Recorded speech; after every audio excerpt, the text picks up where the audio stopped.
بسم اللہ الرحمن الرحیم۔ اللہم صلی علی محمد وعلی آل محمد۔ آپ دیکھ رہے ہیں رفاقت اکیڈمی اور میں ہوں محمد رفاقت۔ معزز سامعین، آج ہم بات کریں گے قوم شعیب کے بارے میں، یعنی حضرت شعیب علیہ السلام کی جو قوم تھی ان کے بارے میں آج ہم بات کریں گے۔ حضرت شعیب علیہ السلام اللہ پاک کے نبی تھے۔ آپ علیہ السلام حضرت ابراہیم علیہ السلام کی اولاد میں سے تھے۔ دوسرے انبیاء کرام علیہ السلام کی طرح آپ نے بھی اپنی قوم کو اسلام کی طرف دعوت دی اور اللہ پاک کی وحدانیت کی گواہی دی اور اسی کو عبادت کے لائق تسلیم کرنے کا حکم دیا۔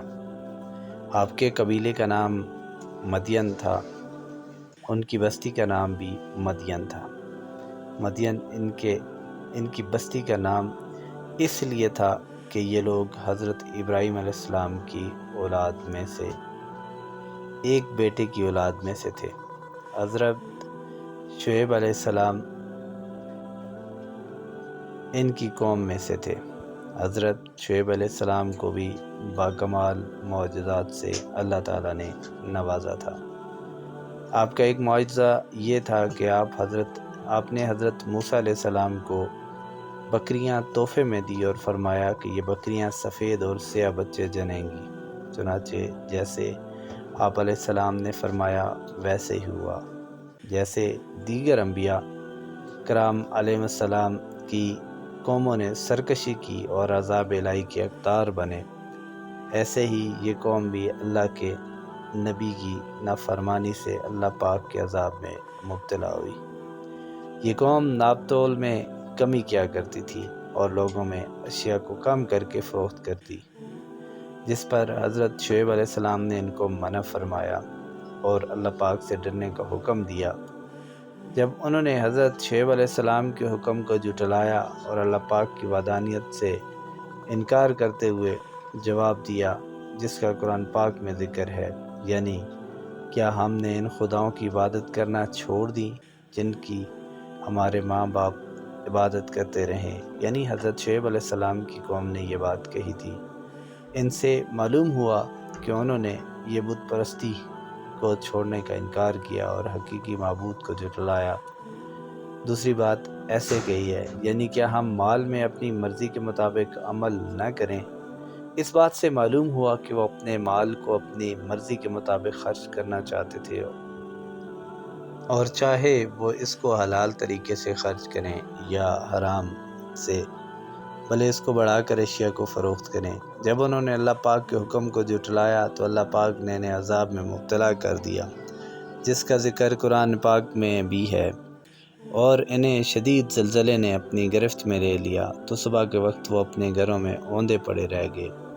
اس آیت میں یوں بیان کیا گیا ہے کہ ظالموں کو خوفناک چیخ نے پکڑ لیا تو وہ صبح کے وقت اپنے گھروں میں گھٹنوں کے بل پڑے رہ گئے۔ شاید یوں ہو کہ جب زلزلہ آ رہا ہو تو پہلے چیخ کی آواز آئی ہو۔ حضرت شعیب علیہ السلام اور ان کی قوم جو ایمان لا چکے تھے، اللہ پاک نے انہیں عذاب سے محفوظ رکھا اور بے ایمانوں کو زلزلے کی گرفت کر دیا، جس کی وجہ سے صبح ان کا شہر ویران ہو گیا اور زلزلے نے ان کی بستی کو تہس نہس کر دیا۔ اللہ رب العزت سے دعا ہے کہ اللہ تعالیٰ ہمیں اپنی نافرمانی سے بچائے اور اللہ تعالیٰ ہمیں معبود برحق کی فرما برداری کی توفیق عطا فرمائے۔ جس طرح گزشتہ قومیں عذاب کا شکار ہوئیں، اللہ تعالیٰ چونکہ حضور نبی کریم صلی اللہ علیہ وسلم نے ہمیشہ اپنی امت کے لیے دعا فرمائی ہے، ہمیشہ اپنی امت کے لیے وہ روئے گڑ گڑائے اور اللہ کے حضور اپنی امت کے لیے مانگا کہ میری امت کو کسی بھی عذاب میں مبتلا نہیں کرنا۔ یہ ان کی نسبت اور ان کی وجہ سے جو ہے آج ہم وہ تمام برائیاں جو کہ ان قوموں میں تھی، آج اگر دیکھا جائے تو ہمارے معاشرے میں ضرور موجود ہیں۔ ناپ تول کی کمی ہو یا پھر بددیانتی ہو، کسی بھی طرح کی برائی اگر آپ دیکھیں تو کہیں نہ کہیں دیکھنے کو ملے گی، لیکن اللہ رب العزت نے حضور نبی کریم صلی اللہ علیہ وسلم کی نسبت کی وجہ سے آج ہمیں اس ایسے عذاب سے بچا کے رکھا ہوا ہے کہ جس سے ہم غرق ہو جائیں۔ اللہ رب العزت سے دعا ہے کہ اللہ ہمیں نبی کریم صلی اللہ علیہ وسلم کے احکامات پر عمل کرنے کی توفیق عطا فرمائے۔ ایسی معلوماتی ویڈیوز کے لیے ہمارے چینل کو سبسکرائب کر دیں، اور ساتھ ہی ساتھ آپ نے بیل آئیکن کو پریس کرنا ہے تاکہ زیادہ سے زیادہ ویڈیو آپ کو ملتی رہیں۔ انشاءاللہ ایک اور معلوماتی ویڈیو کے ساتھ جلد حاضر ہوں گے۔ جب تک کے لیے اللہ حافظ۔